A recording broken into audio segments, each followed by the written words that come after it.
வேற ஏதாவது முடிஞ்சா நீங்க ஏதாவது சஜஸ்ட் பண்றீங்களா? நான் எப்படி பெண்களை பாதுகாக்கலாம்னு சொல்லிட்டு. அது நீங்க தான் சார் முடிவு பண்ண. இல்ல தம்பி, நீங்களும் ஒரு ஆம்பளை தானே. விஜய் சாரோட மாநாடு வந்து ஒரு இண்டஸ்ட்ரியே போற மாதிரி ஒரு தகவல் இருக்கு. நீங்க விஜய் சார் கிட்ட மாநாடுக்கு வந்து போகக்கூடிய வாய்ப்புகள் இருக்கா? எனக்கு அவ்வளவு அரசியல் அறிவு கிடையாது. அரசியல் இல்லாம நான் விஜய் சார் மாநாடுனா அரசியல் தான். விஜய் சார் கூப்பிட்டாங்களா? விஜய் சார் உங்களை கூப்பிட்டாங்களா? போகிறதுக்கு வாய்ப்புகள் இருக்கா? ஃப்ரெண்டு தானேப்பா. எந்த ஒரு தனி மனிதனுக்குமே வந்து கிசு கிசு பேசினாவும் சரி, பேசினா பிடிக்கும், அவங்க மேல கிசு கிசு வந்தா பிடிக்காது. ஆனா நீங்க எல்லா மேடையிலயும் வந்து கிசு கிசு எழுதுங்க, சொல்லுங்க, என்ன ஒரு காரணம் சார்? வந்ததுல இருந்தே ஹீரோயின் கூட ரொமான்ஸ் இல்லன்றீங்க. படம் பேரே ஹிட்லர் வச்சிருக்காரு. உண்மையிலுமே ஹிட்லர் மாதிரி நடத்திட்டாரா டைரக்டர்? இல்ல, ஹிட்லர்ல வந்து ஃபுல் அண்ட் ஃபுல் ஆக்ஷன்ல ஃபோக்கஸ் பண்ணாரு. இனிஷியல் ரொமான்ஸ் கொடுத்தாரு. ஆனா வந்து ரொம்ப இந்த என்ன சொல்றது இருக்கு, ரொமான்ஸ் இருக்குப்பா. தள்ளி தள்ளி பேசுறோம். நானும் அவங்களும் கண்ணா பார்த்து ரொமான்ஸ் பண்றோம். நெக்ஸ்ட் ப்ராஜெக்ட்ல இன்னும் க்ளோஸா ட்ரை பண்ணலாம். உங்களுக்கு வேணுமா அது மாதிரி? சரி, ஓகே. இல்ல, இதுல ஆக்சுவலா ஹிட்லர்ல அந்த சொஸ்திக் அந்த கன் எல்லாமே இருக்கு. இது கம்யூனிசம் படமா இருக்குமா? இல்ல, ஒரு கெட்டவன், அந்த கெட்டவனுக்கு ஒருத்தன் வந்து கெட்டவனா தெரியறான் அப்படின்னா அவன் யாரு? அவன் நல்லவன். கெட்டவன் பார்வையில ஹீரோ ஹிட்லரா தெரியறான். ஹிட்லர் மாதிரி வந்து கெட்டவனை வந்து டெரர் காட்டுறான். அதனால வந்து ஹிட்லர்னு பேர் வச்சிருக்காங்க. இப்ப நீங்க மேடையில பேசுறது பாத்தீங்கன்னா ஆல்ரெடி நடிகர் சங்கத்துல வந்து புகார்ல மாட்டினா 5 வருஷம் தடன்னு சொல்லியிருக்காங்க. ஸோ அதை பத்தி என்ன நினைக்கிறீங்க? என்ன புகார்ல மாட்டினா? அந்த சம்பந்தம் ஹேமா கமிஷன், விஷா கமிஷன் சொல்லிட்டு வந்துட்டு இருக்கு. ஆமா ஆமா ஆமா. ஸோ பெண்களுக்கு அந்த இது இல்ல, பாதுகாப்பு இல்லைன்றாங்க. ஸோ நீங்க பாதுகாப்பா தான் ரொமான்ஸ் இல்லாம நடிச்சிருக்கீங்க. இல்ல, படத்துக்குன்னு தேவைப்பட்ட அளவுக்கு பண்றோம்ப்பா. ஆக்சுவலா படத்துக்கு வந்து டைரக்டர் என்ன சொல்றாங்களோ அதை பண்றோம். வேற ஏதாவது முடிஞ்சா நீங்க ஏதாவது சஜஸ்ட் பண்றீங்களா? நான் எப்படி பெண்களை பாதுகாக்கலாம்னு சொல்லிட்டு. அது நீங்க தான் சார் முடிவு பண்ண. இல்ல தம்பி, நீங்களும் ஒரு ஆம்பளை தானே. ஆம்பளை தான் சார். ஆமா. ஆக்சுவலா இப்போ வந்து அது கருத்து சொல்லிட்டே இருக்காங்க. இல்ல, நான் வந்து பெண்களை எப்படி பாதுகாக்கிறதுன்னு சொல்லிட்டு நான் சொல்றேன். உங்க கருத்து என்ன? எப்படி பாதுகாக்கலாம்? நம்ம தங்கச்சின்னு சொன்ன பாதுகாப்பு தான் தம்பி. முடியுமா? அதெல்லாம் மனசாட்சி இப்படி பேசுங்கப்பா. என்ன முடியுமா அது சொல்லுங்க. நீங்க எப்படி பெண்களை பாதுகாக்க போறீங்க சொல்லுங்க. அவங்க கிட்ட எப்படி நடந்துக்கணுமோ அந்த மாதிரி. எப்படி நடந்துப்பீங்க? நான் பெண்ணு வச்சுப்போமே, எப்படி நடந்துப்பீங்க? எப்படி சாப்பிட்டீங்களா? சாப்பிட்டேன். ஆமா, நான் என்ன பண்ணேன், இப்ப இன்டர்வியூ கொடுத்துட்டு இருக்கேன். அப்புறம் ஓகே, இன்டர்வியூ கொடுத்துட்டீங்கன்னா ஃப்ரெண்ட்ஸா எப்படி பேசுவாங்களோ அந்த மாதிரி நடந்து. ஃப்ரெண்ட்ஸ் எதுக்கு பேசுறீங்க? தங்கச்சின்னு சொல்லிட்டு போக வேண்டியதானே. வேற எதுவும் தேவையில்லை என்கிட்ட உங்களுக்கு ஆக்சுவலா. இல்ல இல்ல, பெண்ணா வந்து நிக்கிறேன் இல்லையா? சாப்பிட்டீங்களான்னு கேட்டீங்க. சாப்பிட்டேன்னு சொல்லியாச்சு. வேற என்ன கேட்டீங்க ஆக்சுவலா? அடுத்தது என்ன ப்ராஜெக்ட் பண்ண போறீங்க? அடுத்தது கூட பண்ணிட்டு இருக்கீங்க. நான் வந்து சுதாரிப்பா அண்ணான்னு பேசிடுறேன் இனிஷியல்ல இருந்து. இப்பதான் பெண்கள் அப்படிதான் பேசுறாங்கல்ல, தன்னை பாதுகாத்துக்கிறதுக்கு. உங்களை மாதிரி பசங்களை பார்த்தா, வாலிபர்களை பார்த்தா எடுத்த உடனே அண்ணான்னு சொல்லிடுவாங்க. இன்னைக்கு ஆங்கர் மேல என்ன கோவம் தெரியல வச்சு இன்னைக்கு செஞ்சு. சோபனா என்னோட பெஸ்டி. ஆக்சுவலா நம்ம ஜாலியா பேசிக்கிட்டேன், வேற ஒண்ணும் இல்லப்பா. அதே போல இப்போ வர நீங்க சொன்னீங்க சமீபத்துல நாங்க ப்ரொமோஷன் பண்ணிட்டு இருக்கோம்னு சொல்லிட்டு, அந்த ப்ரொமோஷன் பண்றீங்க, இங்க நிறைய கேமராஸ் இருக்கு, இவங்களுக்கு எல்லாம் ஏன் கொடுக்க மாட்டீங்க? கொடுத்துட்டு இருக்கேன். இது உங்களை கூப்பிட்டு வச்சு பேசிட்டு இருக்கோம். எல்லாரையும் வர வச்சு பேச போறேன். நீங்க எல்லாரும் இங்க வர போறீங்க. இங்க இருக்கவங்க நிறைய பேர் அதை நோக்கி தான் வந்துட்டு இருக்காங்க. ஆமா ஆமா. சோ அதனால இங்க இருக்கவங்களையும் கூப்பிட்டு கொஞ்சம் கன்சல்ட் பண்ணி இன்டர்வியூ எடுங்க அப்படின்னு. ஏன்னா பெரிய ஹீரோக்களை வந்து இவங்க கூப்பிடறது இல்ல நீங்க அப்படி. இதோ இப்போ கூப்பிட போறேன். உங்களை வச்சு நீங்க யாரெல்லாம் கூப்பிடணும்னு சொல்றீங்களோ எல்லாரும் கூப்பிட போறேன். நேத்து ஒரு 8 சேனல், முந்தானத்து ஒரு 8 சேனல், 16 சேனல் வந்து ஹிட்லர் படம் ஓடுறதுக்காக கொடுத்துருக்கோம் இன்டர்வியூ. இப்ப யாரை கூப்பிடலாம் சொல்லுங்க? நீங்களே கூப்பிடுங்க. வாங்க வாங்க ப்ளீஸ், மேல வாங்க. என்ன அவர் ஹாய்ன்றாரு, உங்களை கூப்பிடுறாங்க சார். ஹாய் அப்படின்றாரு. மைக். தேங்க் யூ வாங்க வாங்க. என்ன செஞ்சிட்டு இருக்காங்க? தம்பி, நான் செய்யற மாதிரியா இருக்கு. எவ்வளவு அன்பா பழகுறேன், என்ன அன்பா பேசிட்டு இருக்கேன் தம்பி. இது உண்மை மனசு சொல்லுங்கப்பா. இல்ல உண்மைதான் சார். சரி சரி. வணக்கம். வணக்கம். இப்ப எல்லாரையும் வந்து ஜிவி சார் வச்சு செய்வார், ஏன் ஸ்டேஜ்ல அவரை வச்சு செஞ்சீங்க? சி ஆக்சுவலா என்னன்னா, என் மைண்ட் ஃபுல்லா என்ன இருக்குன்னு ஓப்பனா சொல்றேன். எப்படியாவது பண்ணி இந்த ப்ரொடியூசர் காப்பாத்திடணும். அதை தவிர்த்து எனக்கு எதுவுமே இல்லை. ஒரு குட்டிக்காரன் அடிக்கணும், ஏதாவது ஒன்று பேசணும். இது என் ப்ரொடக்ஷன் கிடையாது. இதுல உள்ள இதுவா இருந்தாலும் அது ராஜா சார் தான் பொறுப்பு. பின்னாடி டிஸ்பிளே வேற ஒர்க் ஆகல. ஒருவேளை ஒர்க் ஆச்சுன்னு சொன்னா ஹிட்லர்னு தெரிஞ்சிருக்கும். இந்த இடத்துல ஒரு ஹீரோவா ஏதாவது பண்ணி ஏதாவது காப்பாற்ற முடியுமே. என்னை நம்பி வந்து ஐஸ்வர்யா தத்தா இருக்காங்க, அந்த ஒரு பொண்ணு நடிச்சிருக்கிறாங்க, இந்த டீம் சம்மந்தப்பட்டிருக்காங்க. தனாவோட வாழ்க்கை இது, 4 வருஷம் கழிச்சு ஒரு படம் நடிச்சிருக்கிறாரு. இவங்களுக்கு ஏதாவது ஒன்று பண்ணுமேன்றதுக்காக, இது என்னோட தனிப்பட்ட நேச்சர் கிடையாது. இந்த படத்துக்காக என்ன பண்ணுறதுக்காக சாரை கூப்பிட்டு ஒரு கலகலன்னு போட்டு அதெல்லாம் நீங்கள் மீடியாவில் போடுவீங்க, மக்கள் பார்ப்பாங்க, இது ஹிட்லர் சம்மந்தப்பட்ட விழான்னு தெரியும். ஸோ அதனால வந்து படத்தை பார்ப்பாங்க, புக்கிங் நடக்கும், எல்லாரும் இந்த படத்தை பற்றி சம்மந்தப்பட்டவங்க எல்லாரும் சந்தோஷமா இருப்பாங்கன்றதுக்காக பண்ண வேலை தான், மற்றபடி வேற ஒன்றும் இல்லை. படத்துக்கு வந்து ஹிட்லர் வச்சிருக்கீங்க. உண்மையான ஹிட்லருக்கு வந்து ஒரு புகழ் ஒன்று பிடிக்கும், அவருக்கு புகழ் பிடிக்கும், வெற்றி பிடிக்கும். அதே மாதிரி விஜய் ஆண்டனிக்கு வந்து கிசு கிசு பிடிக்கும். இந்த ஹிட்லருக்கு என்ன பிடிக்கும்? இந்த ஹிட்லருக்கு ஒன்றும் இல்லை, தனாவோட சொன்னேன் இல்லையா, ரொம்ப அருமையான டைரக்டர், ரொம்ப அருமையான ப்ரொடியூசர், இவங்களோட வெற்றி எனக்கு பிடிக்கும். இந்த அவங்க ஜெயிக்கணும், அவங்க வெற்றி எனக்கு பிடிக்கும். இந்த படத்தை பொறுத்த வரைக்கும் எனக்கு இந்த மொமெண்ட்ல என்னோட தேவை எல்லாமே 27 செப்டம்பர் மாதம் ரிலீஸ் ஆகக்கூடிய என்னோட படம் வெற்றி அடையணும், ஓடணும். அதுக்குரிய தகுதி அத்தனையுமே இந்த படத்துக்கு இருக்கு.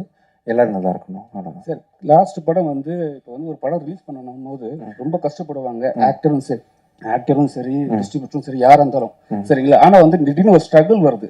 ஒரு படத்தை வந்து ரிலீஸ் பண்ணிட்டாங்க, அந்த இடத்துல வந்து ஒரு ஸ்ட்ரகிள் வருது. அப்படியே எப்படி சார் நீங்க ஹேண்டில் பண்றீங்க? லாஸ்ட் படம் உங்களுக்கு ஒரு பெரிய பிரச்சனை வந்தது, ஃபர்ஸ்ட் ஷோவே பிரச்சனை வந்தது, எப்படி நீங்க ஹேண்டில் பண்ணீங்க அது? இல்ல, அது முடிஞ்ச வரைக்கும் எவ்வளவு தூரம் முடியுமோ. இப்போ நீங்க ஒருத்தர் ஆக்சிடென்ட் ஆகி கீழே விழுந்து கிடக்குறாங்க, நீங்க எப்படி ஹேண்டில் பண்ணுவீங்க? எல்லாருக்கும் ஒரு மனுஷங்க தூக்கி விடுவோம் இல்லையா, அந்த மாதிரி முடிஞ்ச வரைக்கும் நம்ம அந்த துறையில இருந்துகிட்டு அதுக்கு என்ன செய்யணுமோ அதை பண்றோம், அவ்வளவுதான். சரி சார், எப்பவுமே வந்து நீங்க விஜய் ஆண்டனி சார் வரும்போதெல்லாம் அவங்க ஒய்ஃபை கூட்டின்னு வருவாங்க. ரொம்ப சமீப காலமா இல்ல, ஏன் அவங்க வந்தாங்கன்னா ஹீரோயின் கூட ரொமான்ஸ் பண்ண முடியாதுனாலயா? இல்ல, அப்படி இல்லை, கொஞ்சம் அவருங்க வேற சில விஷயங்கள்னால கொஞ்சம் வீட்டில் இருக்கிறாங்க. மேபி இன்னும் ஒரு 1 இயர் கழிச்சு இன்னும் சகஜமான நிலைமைக்கு வந்துருவாங்க, கூட்டு வருவாங்க, அவசியம் கூட்டு வருவாங்க. அக்காவை கூட ரொமான்ஸ் பண்ணீங்களா? என்ன சார் அர்த்தம்? இல்ல, அப்படி வினய் தாண்டி வருவாயில ஜெஸ்ஸியை தான் அவர் ரொமான்ஸ் பண்ணியிருப்பாரு. சிம்பு ஆக்சுவலா அவங்க அக்கா தான் ஜெஸ்ஸி. அதான் அந்த மாதிரி கௌதமேன் சார் இருந்ததுனால அப்படி ஆரம்பிச்சு போகுது. அவங்க அக்கா கிடையாது, ஃப்ரெண்டு தான், சின்ன பொண்ணு தான். ஒரு 16 வயசு இருக்குமா அவங்களுக்கு? ஐயா ஐயா விட்டுருங்க ஐயா, எதுக்கு இத்தனை கேமராஸ போட்டுட்டு ஐயா உங்களுக்கு ஓகேவா? ஹாப்பி ஆயிடுச்சா? நீங்க இன்டர்வியூ எடுக்கணும், உங்க நண்பன் எடுத்துட்டீங்க, வேற ஏதாவது கேள்வி இருக்கா? வேற என்ன கேக்குறாங்கன்னா, பர்சனலா ஒரு சேனலுக்கு போயிட்டு சின்ன சேனல் கூப்பிட்டா யாரும் பெரிய ஆக்டர் யாரும் கூப்பிடுறது கிடையாது. இப்ப விஜய் ஆண்டனி மாதிரி ஒரு பெரிய ஹீரோ வந்து கூப்பிட்டாங்கன்னா அவங்களுக்கு ஒரு அவங்களுக்கு வந்து ஒரு அங்கீகாரம் கிடைக்கும். அதுக்காக தான் இந்த வார்த்தை கேட்குறோம் நாங்க. சந்தோஷம், ரொம்ப சந்தோஷமா இருக்கு. வேற யாரை கூப்பிடலாம் நீங்க சொல்லுங்க? கூப்பிடலாம். டேரக்டா இல்ல சார், நீங்க இன்டர்வியூ வந்து அவங்க ஆபீஸ்ல கூப்பிட்டாலும் வந்து பண்ணி கொடுப்பாங்க. கண்டிப்பா பண்ணலாம். இப்போதைக்கு உங்க ஆசை திருப்தி பண்றதுக்காக ஏதாவது ஒருத்தர் கூப்பிட்டுருங்க. இந்த படத்துல ஹிட்லர்ல வந்து ஒரு பெப்பியான சாங் ஒண்ணு இருக்கு. ஆமா, அந்த சாங்ல வந்து பாத்தீங்கன்னா ஒரு ஹீரோயின் மேல நோட்டு எல்லாம் தூக்கி போட்டு ஆடுற மாதிரி. என்ன பாட்டு? ஐஸ்வர்யா பண்ண அந்த பெர்ஃபார்மன்ஸ் நீங்க வந்து நிறைய நல்ல படங்கள் கொடுத்துட்டு இருக்கீங்க, நல்ல கருத்துள்ள படங்கள் கொடுத்துட்டு இருக்கீங்க. அந்த மாதிரி சீன்கள் உள்ள பாடல்களை தவிர்த்துடலாம்ல சார்? ட்ரை பண்றப்ப ஆக்சுவலா என்ன நடக்குதுன்னா, நடக்குது உலகத்துல வந்து. நீங்க துபாயில பாத்தீங்கன்னா பெல்லி டான்ஸ் எல்லாம் ஆடும்போது பணத்தை தூக்கி போடுறாங்க. அப்ப தூக்கி போடுறவன் கெட்டவன் பாரு, இந்த மாதிரி கெட்டது செய்யறான் பாரு அப்படின்னு அந்த கெட்ட விஷயத்த காட்டினாதான் நல்ல விஷயத்த காட்ட முடியும். இப்படி போடாதீங்கன்னு சொல்றதுக்கு படத்துல ஒரு சீன் வச்சு போட்டு தானே அவனை வில்லனாக்க முடியும். அப்படி விடுற சீனாக தான் இருக்கும். தேவையான லெவல்ல தான் சோஃபார் இந்த படம் ஃபுல்லா எடுத்திருக்காரு. நீங்க படம் பார்த்தப்போ உங்களுக்கு தெரியும். ஆக்சுவலா கண்டிப்பா. Thank you so much. தேங்க்யூ. எனக்கு ஒரே ஒரு கொஸ்டின் கேட்கணும். ஆக்சுவலா விஜய் சார் வந்து இந்த சினிமா விட்டு லாஸ்ட் மூவி அதை விட்டு கிளம்புறாரு அப்படின்னு சொல்லிட்டு எல்லா ஃபேன்ஸ் வந்து எல்லாருமே நடிகர்கள் எல்லாருமே கொடுத்துட்டு இருக்காங்க. ஸோ நீங்க என்ன சொல்ல வர்றீங்க அவரு சினிமா விட்டு போறத பத்தி? இல்ல, நல்ல கலைஞர், நிறைய திரையரங்களை நிரப்பிட்டு இருக்கிறாரு, அவங்களுக்கு பெரிய ஃபேன் ஃபாலோவிங் இருக்கு, தொடர்ந்து நடிக்கணும். பட் அவர் நினைச்சிருக்க விஷயத்த பண்ணிட்டு நடிக்க முடியாது இல்லையா? ஒருவேளை ஜெயிச்சிட்டாருன்னா நடிக்க வாய்ப்பு கிடையாது. ஸோ அதனால காலம் தான் பதில் சொல்லணும். எனக்கும் என்ன நடக்க போகுதுன்னு தெரியல, வெயிட் பண்ணிட்டு இருக்கேன். தேங்க்யூ. அவ்வளவுதானா? ரிவ்யூ பொறுத்த வரைக்கும் எல்லாருமே ரிவ்யூ பண்றாங்க, மீடியா பீப்புள் ரிவ்யூ பண்றாங்க.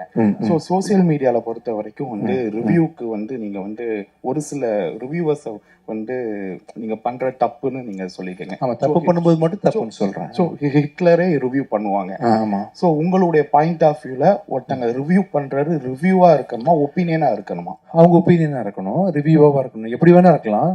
இன்னொருத்தர் வாழணும், நம்ம எல்லாம் சந்தோஷமா அந்த உலகத்துல கடந்து போகணும், ஜேர்னி நல்லா இருக்கணும், ஒருத்தர் சப்போர்ட் பண்ணுன்ற நோக்கில் இருக்கலாம், தப்பு இல்லை. ஆமா சார். இந்த படம் வந்து ஆடியன்ஸ் பொறுத்த வரைக்கும் எப்படிப்பட்ட படமா இருக்கும்? உங்களுடைய கேரியர் பொறுத்த வரைக்கும் எப்படிப்பட்ட படம்? ரொம்ப முக்கியமான படமா இருக்கும், கமர்ஷியல் படமா இருக்கும். நம்பி வந்து ஹிட்லர்ன்ற படம் வந்து 27th ரிலீஸ் ஆக போதும் தியேட்டருக்கு வருவாங்க. வர்ற யாருமே டிசப்பாயிண்ட் ஆகாம கண்டிப்பா திருப்பி போவோம். இது வந்து மூவியோட ப்ரமோஷனுக்கு நான் கேட்கறேன். ஸோ அவுட் ஆஃப் மூவி தான். அவுட் ஆஃப் மூவி கேமரால கேட்பீங்களா? இல்ல உங்ககிட்ட கேக்குறேன். சரி. சோ விஜய் சாரோட மாநாடு வந்து இருக்கு, இண்டஸ்ட்ரியே போற மாதிரி ஒரு தகவல் இருக்கு. நீங்க விஜய் சார் கிட்ட மாநாடுக்கு வந்து போகக்கூடிய வாய்ப்புகள் இருக்கா? எனக்கு அவ்வளவு அரசியல் அறிவு கிடையாது. அரசியல் இல்லாம நான் விஜய் சார் மாநாடுனா மாநாடுனா அரசியல் தான். விஜய் சார் கூப்பிட்டாங்களா? விஜய் சார் உங்களை கூப்பிட்டாங்களா? போகிறதுக்கு வாய்ப்புகள் இருக்கா? ஃப்ரெண்டு தானப்பா.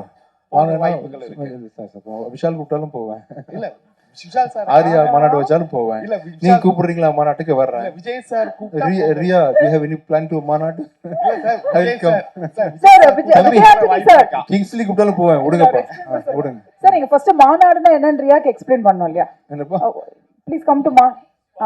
சொல்லிட்டாங்க. ஓகே ஓகே, அதை விட்டுறலாம். Sir last question sir. Last time நான் கேட்டேன், நீங்க அதை விட்டீங்க. என்னன்னா, எந்த ஒரு தனி மனிதனுக்குமே வந்து கிசு பேசினாவும் சரி, பேசினா பிடிக்கும், அவங்க மேல கிசு வந்தா பிடிக்காது. ஆனா நீங்க எல்லா மேடையிலயும் வந்து கிசு எழுதுங்க, சொல்லுங்க, என்ன ஒரு காரணம் சார்? ஏன் பண்ண மாட்டேங்கிறீங்க காரணம் சொல்லுங்க. நான் இவ்வளவு கேட்கறேன் சார். ஏன் பண்ண மாட்டேங்கிறீங்க? மேல இல்லனால தான் பண்ண முடியல. இல்லாட்டி கண்டிப்பா பண்ணி ட்ரை பண்ணுங்களேன். ஒரு மனுஷன் தப்பு இல்லாம இருக்குமா? அப்படி அப்படின்னா சொல்லிட வேண்டியதுதான். இப்போ 2-3 பேரை வந்து ஒரே மேடையில வந்து லவ் பண்ணிட்டீங்க. சீச்சி, அது ப்ரொடியூசருக்காக பண்ணேன்.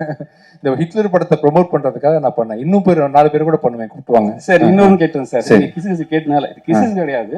ஒரு டைரக்டர் ஒரு விஷயத்த சொல்றாரு, ஆனா விஜய் ஆண்டனி சார் மட்டும் வித்தியாசமா பண்றாரு. ஏன் என்ன பண்றேன்? ஆமா, ஒரு டைலாக் சொல்றாங்க, அந்த டைலாக்கே நீங்க வந்து மாத்தி அது அவர் வந்து ரொம்ப ஸ்டைலா சொன்னாரு, இன்னும் பொய்டிக்கா சொன்னாரு. அது உங்களுக்கு வரும், எனக்கு வரல. அதனால ரொமான்டிக் படம்லாம் பண்ணல. நெக்ஸ்ட் டைம் நான் வந்து கண்டிப்பா இம்ப்ரோவைஸ் பண்றேன். தேங்க்யூ. அந்த வரைக்கும் மட்டும். தம்பி, என்னை மாட்டி விட்டது போதுமா?